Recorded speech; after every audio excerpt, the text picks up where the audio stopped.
Hi everybody, it's Tuesday and it's JJ on the Breakfast Club, and today I'm going to be going off of Got That Funk's video from yesterday in which he talked about age gaps and the taboo of age gaps in relationships, especially romantic ones, but also in friendships, etc. So if you haven't watched his video, go back and watch his video first. So the first thing I want to address is maybe my theory, and I use that word in its colloquial definition before you science people get mad at me. My theory as to why age gaps are kind of taboo still. I think that a lot of it stems from a couple of things. One, I think, is the fact that our society idealizes a very structured lifestyle, especially like Western society, in which you have a process you are generally expected to go through. Now, people deviate from this all the time, but the typical American life, for example, is, you grow up as a kid, your parents are a certain age, your grandparents are a certain age, everyone's parents and grandparents are kind of around the same age, you and your friends are all kind of around the same age, and then you have that relationship with people of these different ages, like, when you see someone of a parental age, whatever, say if you're my age and your parents like 40, you're like, oh, people of the age of 40 are, the parents, and people of the age of 60 are the grandparents, and et cetera, et cetera. And people my age, 19, 20, these are people I have friendships and relationships with. And then you're expected to, like, you graduate from high school, you go to college, you marry someone your age, you have a baby, and the process starts all over again. So when you see on TV and in real life these types of relationships, it's weird to see a big age gap because you see this person, for example, an older person, as a different stratosphere of human as you, if that makes sense. Like, if I see someone my age dating someone who's like 40, my initial thought is the parent-child relationship, because in general that's what we see.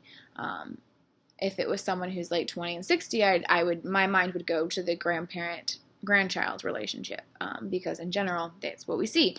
And I think also when it comes to age, it's hard not to compare immediately. So like when I started dating my significant other, he's like 9 years older than me, and I would think, he's not as, there's not as big of an age gap as some people have, obviously, but I'd be like, oh, you're like older than some of like my aunts and uncles. Like, that's where my mind goes. It's like comparing them and then comparing the relationship that I have with those people that he's of the same age as, and it can be weird.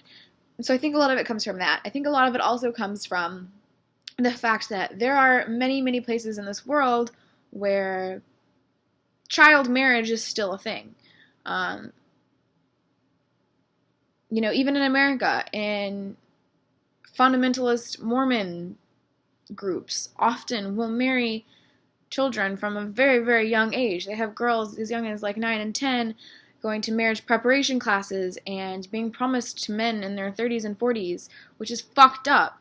And I think the fact that that still exists and it's not something way of the past is one of the reasons that the taboo is still a taboo. That being said, I don't think there's anything wrong with an age gap as long as it's obviously consensual. I think that unless you're like someone who's super self-aware and so high level thinking that, everything that you've been seeing in your life and raised and taught to believe, you are able to completely reject and overcome. Unless you're able to do that, then I think an age gap is always going to have some kind of effect on your relationship. Whether that be good, whether that be bad, I think it's always going to come into conversation at some point, in my opinion. Now, Got That Funk was talking about how he had an argument with someone in one of my videos in which they argued that the younger person could not take advantage of the older person, and it's always the other way around. And I don't agree with that. I think, there's many times when the younger person can take advantage of the older person, emotionally, financially, whatever.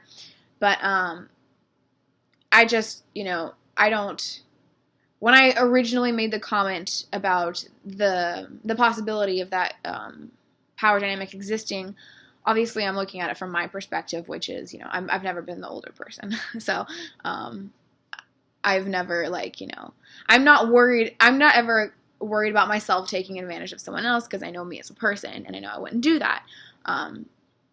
So I'm thinking about, you know, me, and, you know, it sounds selfish, but, you know, when I consider relationships with myself, I think about me, and, like, that fear that I have if I am with someone that's older than me.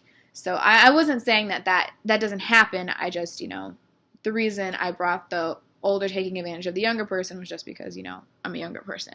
So it's something that I worry about.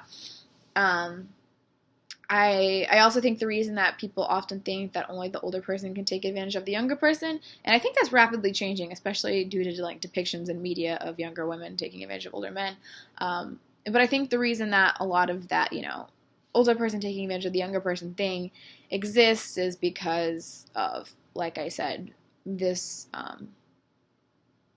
older men, younger women, young girls, you know, thing happens throughout the world, you know, child brides and stuff like that. Like, that still exists, and that's something that I think people think about. Other than that, I don't really see a problem with it. Again, in my opinion, I think it's always going to be something that you think about at some point. As much as, like, for example, in my own relationship, as much as I'm, like, most of the time I just forget that he's older than me, when it comes to certain things, like, for example, I'm 19. Obviously, I have not made that many major decisions in my life. I'm pretty young. So my boyfriend and I have lately been making some big decisions together, you know, financially and with, like, living arrangements, etc. And when we have those conversations, I tend to immediately feel like I don't deserve as much of an opinion as him or as much of a say in the subject, because he has more life experience, etc. Now, obviously, if someone has more life experience, it's fine to, you know, ask them for guidance, but at the same time, I don't want to feel like, you know, I don't deserve as much of an opinion. And, you know, when we would first fight, I would be like, do I even have a right to get in a fight with him? Like, you know, stuff like that. And it's not something that I deliberately thought, but it's something that, you know, I've been taught. You know, I look to people his age, like in my family and stuff, for, you know, as an authority figure for advice and for help. And so when I'm making decisions with him, I generally would try to push them off onto him. Whereas, you know, I needed to realize that, like, I was half of the relationship. I was not less than half of the relationship. So that's something. And then, of course, there's the whole, like, you know,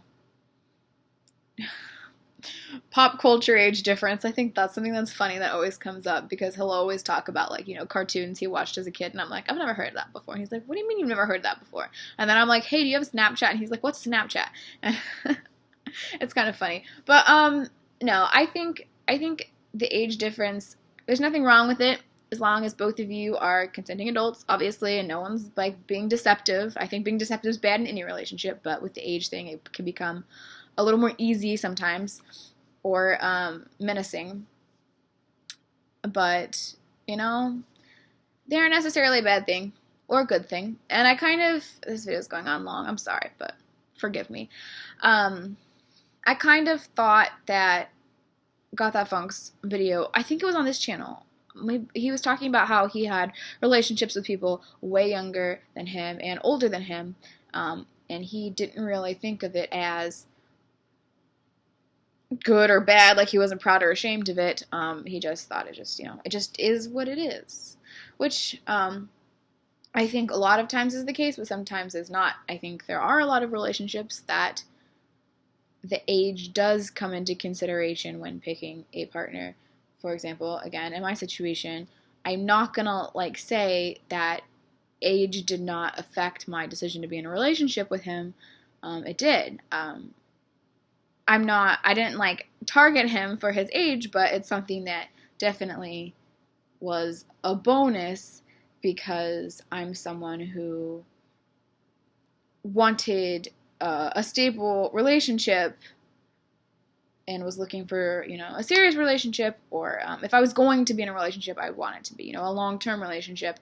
And he's at a point in his life where that's what he's looking for too, and that made me attracted to him. Now, obviously, age doesn't always come with maturity or readiness for that, but a lot of times it does. And so he's at a point in his life where he's like, financially stable, and, he had a job, steady income, and going to school, and, is at a point in his life where he's like trying to settle down, etc. And I think that helped. So I think, a lot of times, whether it's dating older or younger, there can be benefits to that. There can be pros, which are you can find someone who matches what you need in a relationship a lot more successfully. And if you confine yourself to a certain number of years, the old that they have to be, you can miss out on that.